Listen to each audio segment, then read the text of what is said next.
Hello, bookworms and storytellers. Welcome to Reader's Magnet featured author interview. Today, we're going to explore a fun side story of little Danny and Susie as they plan to invite a little fella over their family, and that's where the adventure starts. The Squirrel Family, authored by the very enthusiastic Mirna Victor. Hi, Mirna. Welcome to the show. How are you? I'm doing well. Thank you for asking. Yes. So Mirna, the book is adorable. It Well, reminds thank me you. so much. It reminds me so much of my childhood. The park, the idea of having a new pet excites me so much. Can you tell us more about the book, please? Um, well, the impetus for the book was I was taking a walk. I live in a town that has a long bicycle path that goes through Hmm. many towns, and I tend to walk or jog on it. And you tend to see a lot of the same people, and you can walk your dog and that sort of thing. Right, right. But seasonally, you have whatever animals are available in the state. And right now, and it has been when it's squirrel time, there are lots of squirrels and they're running up trees and they're chasing each other, and children love it. You see them watching them. And it's really a delightful place to walk and to touch nature and learn about nature. And that was the origin.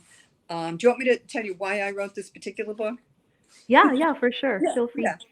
Well, there was a family walking in front of me, a mom and two children. I think the little boy was about 6 and the little girl was probably between Mm. 7 and 8. And they were watching the little squirrels. And the little boy said to his mom, "Can we get a pet?" And Right. and then the little sister said, "That would be so nice." And the mom said, "Yeah, let's explore that."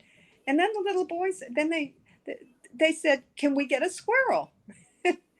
And that's what started the story. So the mother pulled out her cell phone and looked up squirrel. And I asked if I could listen and to the conversation. And that's how my book started.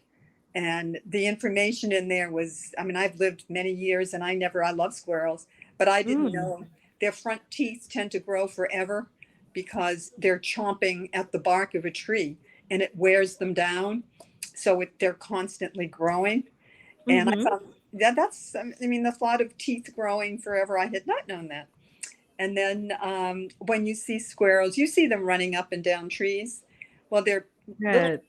their little back legs turn 180 degrees to, so that acts to hold them in place. I used to wonder why they didn't fall, Right, but they right. have a break, a break on them. True. True. Wow, Yeah. it reminds me of a squirrel back then. Well, with that being said, as you've mentioned earlier, this is pretty much from your experience plus the idea of your love with squirrels. But I'm just wondering, why squirrel though? And why did you call it Squirrel Family? Um, because they were traveling at that time with little ones. We saw different size squirrels, Mm-hmm. and uh, at the time at which they did this, you saw them digging with their teeth into the bark. And I had not realized how difficult it is to be a squirrel. I mean, you're dealing Mm. with the bark of a tree and constant competition. It was very interesting, and um, this little boy and the fact that he would want a squirrel, and his Uh-huh. mother. I was very impressed that his mother immediately didn't say no, but they started to explore, and and as the mother said, she said, she said, "You're always learning." She says, "I Right. just." Yeah, and I think that's part of why I wrote the book, because I thought there was information in there that was so interesting, but probably not known by a lot of people, and it's all true. Yeah. Right, right. Well, I guess as a child, curiosity bumps in, and as a parent, it's your responsibility to educate and to make your children learn out from it, right? And more likely, with your book being published, people around the world will be very curious about how Squirrel lives. Yeah, no, Now, yeah, yeah. right, but where did you get your inspiration in writing this book, Mirna? Um, Talking with this little family, and Mm-hmm. and finding they didn't know this and how we had the conversation.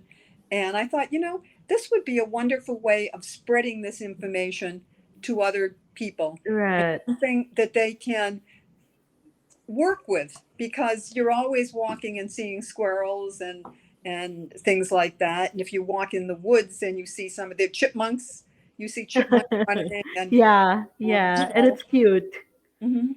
Yeah, no, it was a charming, hearing the story and watching the squirrels and watching the children's reaction.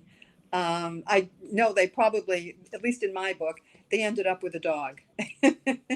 Right, right. But squirrels, Yes. but the point that a squirrel wouldn't make a good indoor pet to me was the point. They needed to be Hmm. outside, and their teeth, nature, or however you look at this, has, Right. how many animals, have been prepared for this by having their teeth grow for their whole life. And that, to me, even now when I think about it, the concept's amazing. Yep, but I think the concept comes in, Myrna, when you can definitely love a squirrel from afar, and I guess you can definitely love the nature and the squirrel all around. You Mhm. don't really need to have them, but you can just show love to them by feeding them, by learning about them, right? I agree. Yeah. Yeah, no, that Okay. was the point with the book, is letting that information. I think it's important information, and it's interesting. And Mm-hmm. it made me all the more impressed with nature and whoever it was that Exactly. created all this. Absolutely. Yeah, Absolutely. yeah. It's fun and exciting, and the curiosity bombs in. Now, so what do you want your readers to learn out from the book once they read it, Mirna? Just the concept of how a squirrel really lives. And Mm-hmm. I don't think many people knew these little facts. And Right. you see squirrels running around, and sometimes, which we recently saw, are small squirrels, and Mm. mm. And how all of this, an appreciation for nature. I Right, think right. that's, yeah. And yes, Right. Well, thank you so much for sharing that. I know for sure that, this is your second book. yes. So I'd really love to talk more about the squirrel family. But what I've noticed, this is your second book, but from your first book, it's titled The Fox Family. I've noticed you're very into animals. Can you tell us the reason behind? I'm actually fascinated by aspects of nature and animals and how they're put here, and we're all able to survive together, live together, Mm-hmm. and it's just an appreciation for how everything works and survives. you know, yeah. No, We have other little animals out. I wrote another book, the Fox Family, and I have a similar attachment to that too. Right. No, an appreciation for the abilities and the strength of animals. Yeah. Well, I see. That's very interesting and fascinating. Most of the authors, well, technically will use animals as description of a moral lesson of the story of the book. But I know for sure that joining an animal or having an animal join your family will really compel and excite your readers, especially children's out there who's very into foxes and squirrels. Right. Well, Myrna, it's a pleasure having you today. What would you like to tell your readers then? Um, I'd be interested to have you to read my two books, to see whether there are things in it that you hadn't known. And if anybody wanted to make any suggestions or comments or Mhm. add to my knowledge of these animals, I would love it. Mhm.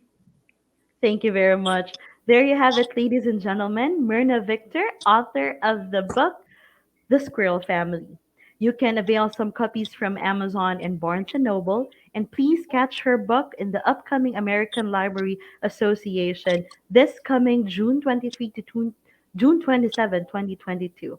With Reader's Magnet, we share your stories with the world. Thank you very much, Myrna Victor. A Enjoy the pleasure. rest of your day. Thank you. Bye. I guess we're